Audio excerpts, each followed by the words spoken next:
Question: how do you know what to build your Warframe around? Do you have to build for all of their abilities? Want to know, trying to understand building process in Warframes. What I recommend you start doing when you're looking at builds and all that stuff is to go on to Overframe. And I know a lot of people demonize Overframe because they're like, oh, shitty builds, blah, blah, blah. But the best thing about Overframe is that it opens your mind to new mods that you may not be aware of, like augments, prime mods, galvanize mods, you know, stuff that actually would benefit you for the future or your future of Warframe. So it's a good investment to get these, start collecting all those mods. So as you start playing around with builds, let's say you look at it, let's say like Nova, let's look up her build real quick. I can show you an example. This is how I learned how to make builds, by the way. I learned on Overframe, or at least that's how I relearned, because when I got back into this game, Steel Path wasn't available. So when Steel Path was available, all my builds that I made previously were all invalid. Every single one of them were trash, like complete trash. So I had to go back to the drawing board to re-understand how to make builds. And Overframe was the place where I learned how to do that. So let's say like we look up Nova. Always look up the prime variant if there is one, because most people only make builds for the prime variant. But let's look around. So you see this one's a tanky slow Nova. These are all irrelevant builds at the moment because Nova just got a rework the other day, you know. So all this stuff is going to be changed. Every single one of them are going to be updated eventually. But I'm giving you this as just like a, you know, something to kind of look at, because you could go, okay, narrow-minded. I'd never seen narrow-minded before. What is that? And how do I get it? It's a corrupted mod.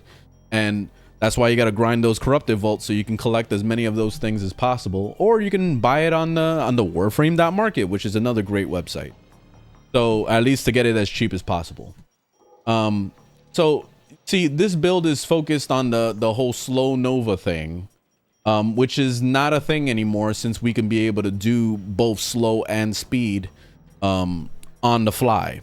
So now it's I feel like builds are gonna start going towards building it for strength and maybe negative range if you want to go that route, so that your molecular prime, whatever, I mean not the molecular, the null star, so the null star doesn't go running off and ruining your defenses. Basically, most people will go negative range so that they can keep it to themselves all the time.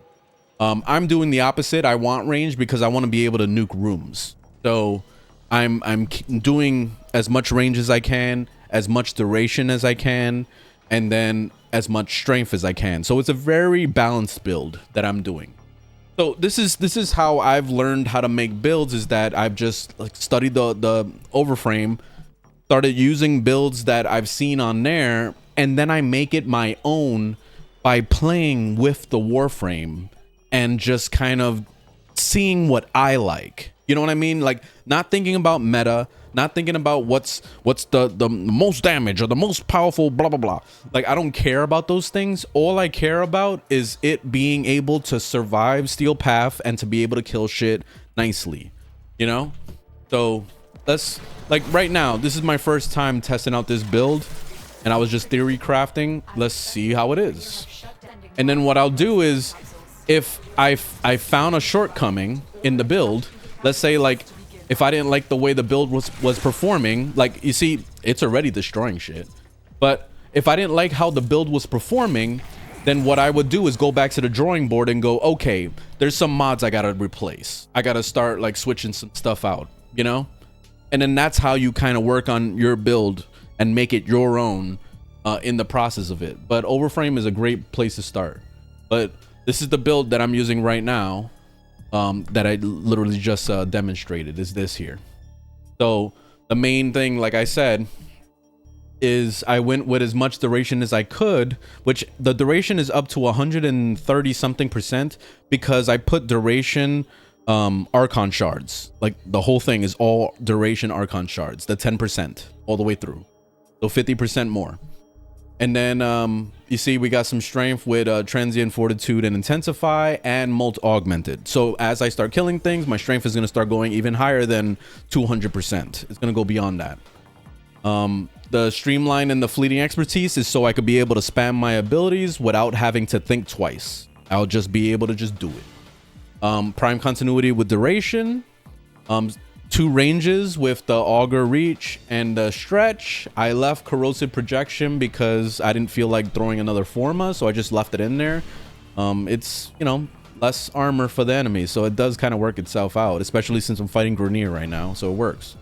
Molecular prime or molecular fusion, I don't know how to pronounce things, but I'm testing this one out. I just put this in the build and I'm liking it so far. So let's play around with it a little bit more, and that's it. But I already feel like this is the build.